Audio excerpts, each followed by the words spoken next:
Hi friends, welcome back to G K Ganu's kitchen. ಇವತ್ತು ನಾನು ಈ ಥರ ಈರುಳ್ಳಿ ಚಟ್ನಿನ ಮಾಡ್ತಾಯಿದ್ದೀನಿ. ಮನೆಯಲ್ಲಿ ಯಾವುದೇ ತರಕಾರಿ ಇಲ್ಲದಿದ್ದಾಗ ಎರಡೆರಡು ಈರುಳ್ಳಿ ಇದ್ದರೆ ಸಾಕು, ನೀವು ಈ ಥರ ಚಟ್ನಿನ ಮಾಡ್ಕೋಬೋದು.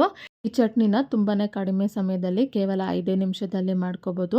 ಈ ಚಟ್ನಿ ಅನ್ನದ ಜೊತೆಗೆ ತುಂಬಾ ಚೆನ್ನಾಗಿರುತ್ತೆ. ಮೊದಲಿಗೆ ಈ ಚಟ್ನಿನ ಮಾಡೋದಕ್ಕೆ ಈ ಥರ ಒಂದು ಚಿಕ್ಕ ಮಿಕ್ಸಿ ಜಾರ್ನ ತೊಗೊಂಡು 2 ಮೀಡಿಯಮ್ ಸೈಜ್ ಇರುವಂಥ ಈರುಳ್ಳಿನ ಈ ಥರ ಕಟ್ ಮಾಡಿ ಸೇರಿಸ್ತಾ ಇದ್ದೀನಿ. 3 ಹಸಿಮೆಣಸಿನ್ಕಾಯಿ, 10 ಪೀಸ್ ಆಗೋಷ್ಟು ಸಿಪ್ಪೆ ಬಿಡಿಸಿದಂಥ ಬೆಳ್ಳುಳ್ಳಿ, 2 ಟೇಬಲ್ ಸ್ಪೂನ್ ಆಗೋಷ್ಟು ರೋಸ್ಟ್ ಮಾಡಿ ಇಟ್ಕೊಂಡಂಥ ಕಡಲೆಕಾಯಿ ಬೀಜ, ಸ್ವಲ್ಪ ಕರಿಬೇವು, ಹಾಗೆ ಸ್ವಲ್ಪ ಕೊತ್ತಂಬರಿ ಸೊಪ್ಪು, 1/4 ಟೇಬಲ್ ಸ್ಪೂನ್ ಆಗೋಷ್ಟು ಅರಿಶಿನ ಪುಡಿ, 1 ಟೇಬಲ್ ಸ್ಪೂನ್ ಆಗೋಷ್ಟು ಖಾರದ ಪುಡಿ, ರುಚಿಗೆ ತಕ್ಕಷ್ಟು ಪುಡಿಯುಪ್ಪು, ಹಾಗೆ ಸ್ವಲ್ಪ ಈ ಥರ ಹುಣಸೆಹಣ್ಣನ್ನ ಸೇರಿಸಿ ಇದನ್ನು ಈ ಥರ ಸ್ವಲ್ಪ ತರಿಯಾಗಿ ರುಬ್ಬಿ ಇಟ್ಕೊಂಡಿದ್ದೀನಿ.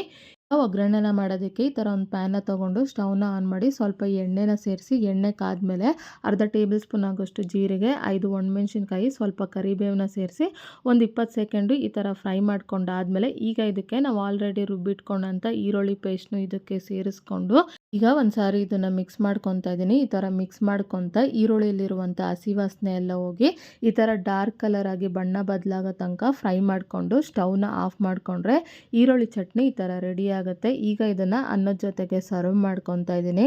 ರೆಸಿಪಿನ ನೀವು ಒಂದ್ಸರಿ ಟ್ರೈ ಮಾಡಿ, ನಿಮ್ಗೆ ಹೇಗೆ ಬಂತು ಅಂತ ನನಗೆ ಕಮೆಂಟ್ ಬಾಕ್ಸ್ನಲ್ಲಿ ತಿಳಿಸಿ. ಹಾಗೆ ಈ ರೆಸಿಪಿ ನಿಮ್ಗೆ ಇಷ್ಟ ಆದಲ್ಲಿ ಲೈಕ್ ಮಾಡಿ, ಶೇರ್ ಮಾಡಿ, ಸಬ್ಸ್ಕ್ರೈಬ್ ಮಾಡಿ.